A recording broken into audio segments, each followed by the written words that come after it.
Air Force is miraculously able to determine what UAP are likely to be without having any of that engagement. So again, wiping the hand, saying there's nothing to UAP. Now, since then, there have been a number of other documents that have been able to secure for the release through FOIA, essentially updates of that Chief of Air Force brief on UAP. And fast forward to October of last year, and we now know through documents that I've been able to get released through FOIA that not only is the Royal Australian Air Force and Australian Department of Defence now more engaged on the UAP topic, it's also extended its engagement to the Defence Science and Technology Group and the Australian Space Agency. So if there's nothing to UAP, why is the Australian Department of Defence expanding its engagement across these other services? And the big thing that really was frustrating and eye-opening was, folks might remember that in May of last year, then Director of RO, Dr. Sean Kirkpatrick, attended NASA's public meeting on UAP with the independent study team. And he was asked a question about, well, does RO have any engagement across the Five Eyes? And Dr. Sean Kirkpatrick revealed to the world that he had just hosted his inaugural Five Eyes Forum on UAP. And the Five Eyes, for your audience, is the United States, Canada, the UK, Australia, and New Zealand. So that really piqued my ears pricked up when I heard that, because that told me that if there was a Five Eyes Forum on UAP in May of 2023, then Australia, you would assume, would have been involved in those discussions. But then we find out through questioning from Senator Wish Wilson later in that year, as well as FOIA requests from myself, that the Australian Department of Defence, when asked a question on notice from Senator Wish Wilson, did Australia attend a United States briefing on UAP? The Australian Department of Defence completely denied their attendance altogether at that Five Eyes Forum. And that was in July of last year.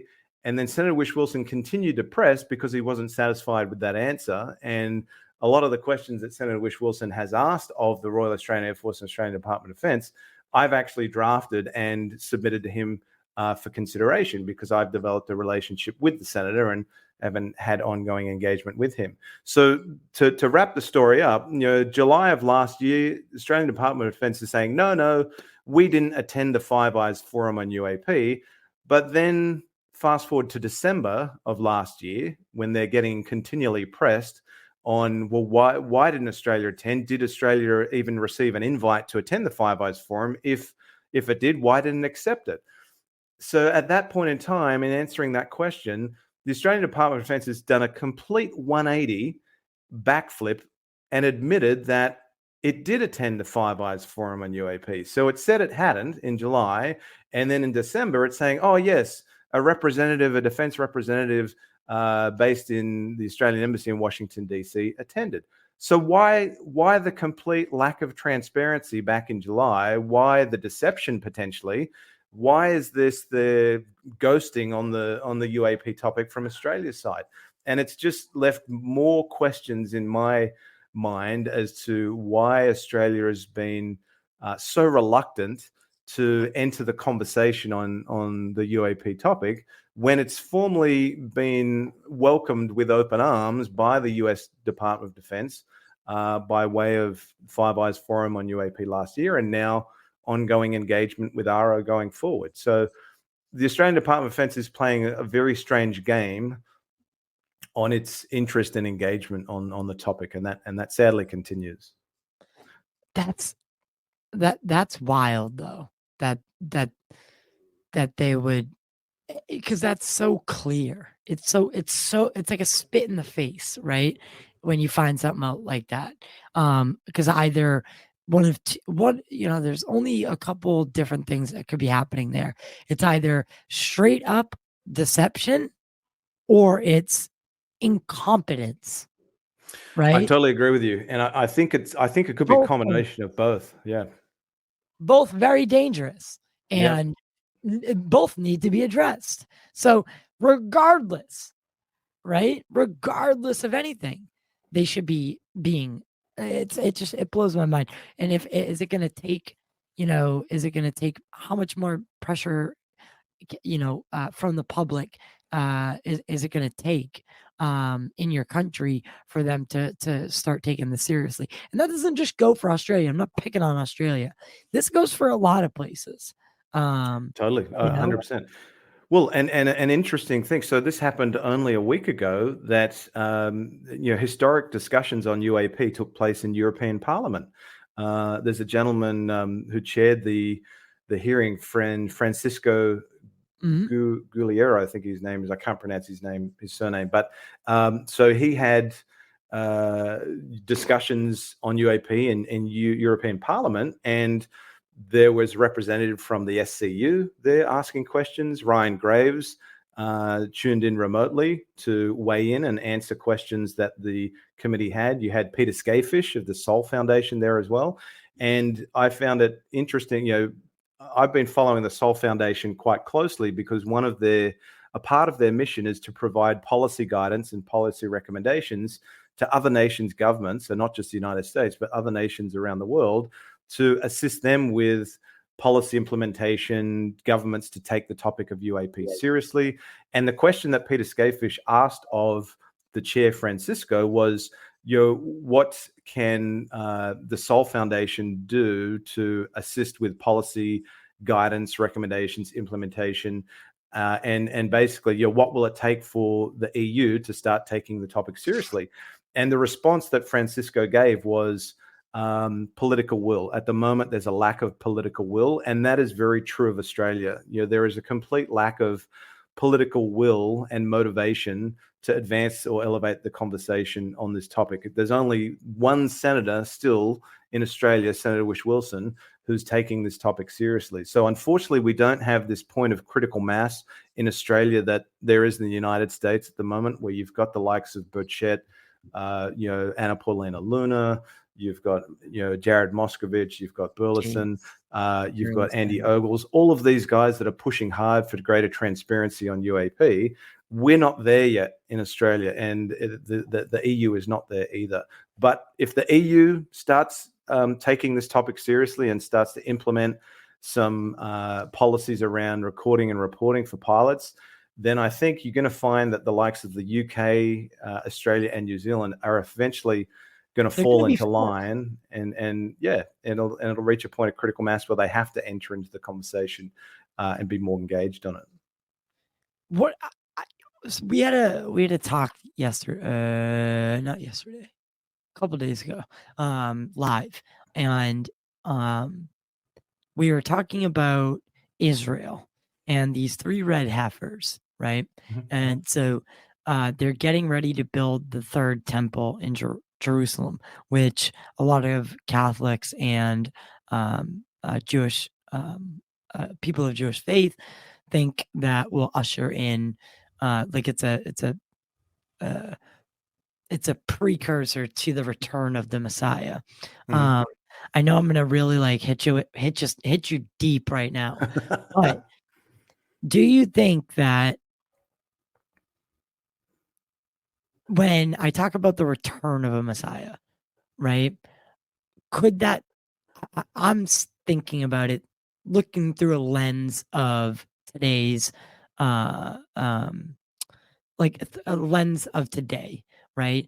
What ancient people may have saw as God or divine, we probably call extraterrestrial, alien, and that's what I'm under the guise as. So when I hear something like return of the Messiah, I think return of an extraterrestrial. Do you think that all these dominoes are starting to fall since 2017 in some weird way? Do you think that the Five Eyes or whoever is behind mythical groups like the MJ-12, right? Like in the United States, whoever's running this behind the scenes, do you think they know something might be coming?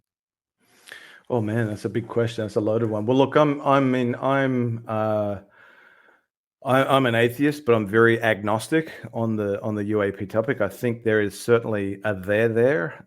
What that there is, I don't know. I mean, we know that there is a smorgasbord of options on the menu that it could be. The ET hypothesis is one. That's probably the most fantastical and exciting one for most folks. Or NHI is used more broadly. I mean, interdimensional has been talked about, future human or extratemporal, ultra terrestrial. I mean, you've got all of these, things that UAP could be, in addition to natural phenomena, which and misidentification, obviously, planet Venus, meteors. I mean, that's a big part of sightings. A lot of it is misidentification.